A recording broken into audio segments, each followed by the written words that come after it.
I'm currently standing outside of the University of Iowa's biology building, where in 4 years, students could potentially be learning the words climate change and evolution for the first time. Well guys, after this, I'm going home to get some hot cocoa. Hopefully you are too. For now, I'll send it back to you guys at the studio. Yeah, and speaking about people outside having fun in the sun, I want to talk about some ways that we as students can have fun in the sun, even if we're not playing a sport. All right, ladies, you heard right. La Nuevo Testamento is coming to Iowa City.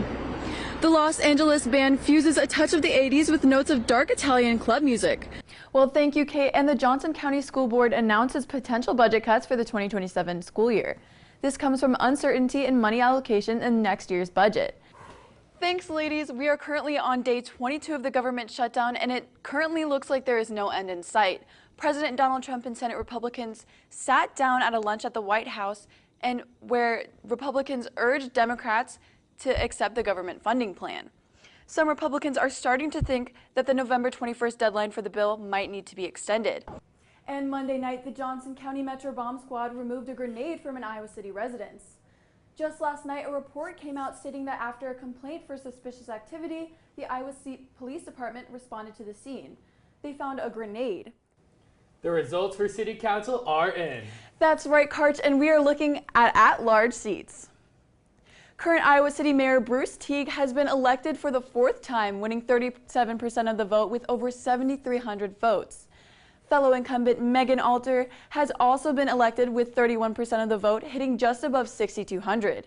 The councilors beat out 2 political newcomers, Iowa City activist and graduate student Clara Rainin, and activist and transportation engineer Newman Abuesa.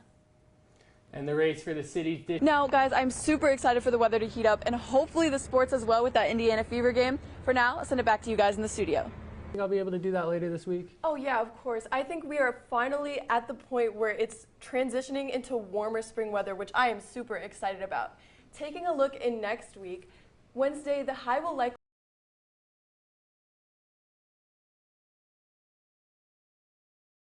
Where Rob Sand has just met with voters about the 2026 governor election. Rob Sand has been the auditor of Iowa since 2019. Sand announced his run for governor in May, and in the following month announced his tour across Iowa to visit 100 town halls.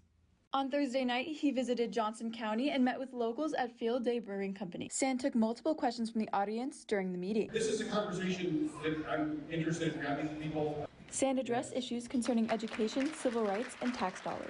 Not allowed to audit private school spending of public money. Make this make sense. One local asked Sand about his views on issues facing Iowa. So my question was about book banning and information access. I think that really is one of the one of the most important elements, right? So if people have access to information, they can have the opportunity to learn to think critically in school. Other locals came to support Sand's campaign, while some just wanted to learn about their options in the race for governor. I just don't like the Governor Reynolds, and I came to see somebody running for be a Democratic governor. Iowa is my home, and I really care about it, so getting to know the candidates. Well, I'm here because, well, several things is that we need a lot of change in our state. I am here at St. Mary's Church, where less than a month ago, a scene from the new movie Death of a Brewer was filmed. The movie started filming on July 28, 2025, and is expected to wrap up early this September. The filming took place in Iowa City and had resulted in multiple street closings for shooting. Death of a Brewer is based on a book titled Beer Money, A Tale of the Iowa City Beer Mafia by S.C. Sherman. The movie is written and directed by Makotsi Rakundo and is produced by Doug Alberhaski. So it deals with the beer riots in Iowa City in 1884.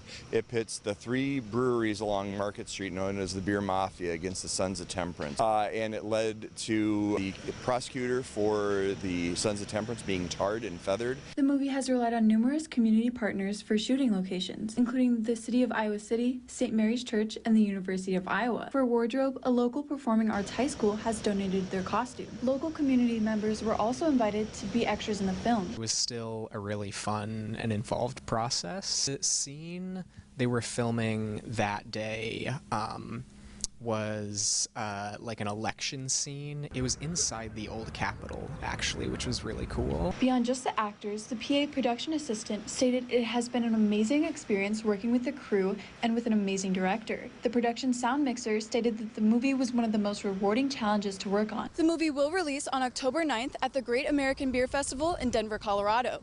I'm Annika Perez, DI October is TV. Breast Cancer Awareness Month, and as the month comes to an end, the organization Breast Friends is partnering up with Pin Seekers to raise a little more money for treatment. Team Breast Friends, a nonprofit breast cancer foundation, partnered up with Pin Seekers last weekend to raise funds for mammograms and other diagnostic treatments. The fundraiser was a competition featuring teams of 4 to compete in an 18-hole best shot game. Tyler Carlson, the director of events at Pin Seekers, says they really want to focus on boosting the community by sponsoring nonprofit organizations like Breast Friends. Our partnership really kicked off with sponsoring their golf outing at, I believe, Pleasant Valley Golf Course over the summer. And really just tried to partner again with hosting a 4-person best shot here at Pin Seekers to see if we could raise some additional funds for the organization. And if you're interested in getting involved but don't know where to start, Deb Larson, one of the founders of Breast Friends, says they're always looking for volunteers. And we have several events coming up yet this year. There's dine-in events, one coming up at Shorts on the east side of Iowa City in November. We also are doing a pickleball event at Green State mid-November. And then we gift wrap in December out of the Coral Ridge Mall. All these things help to raise money for those people affected.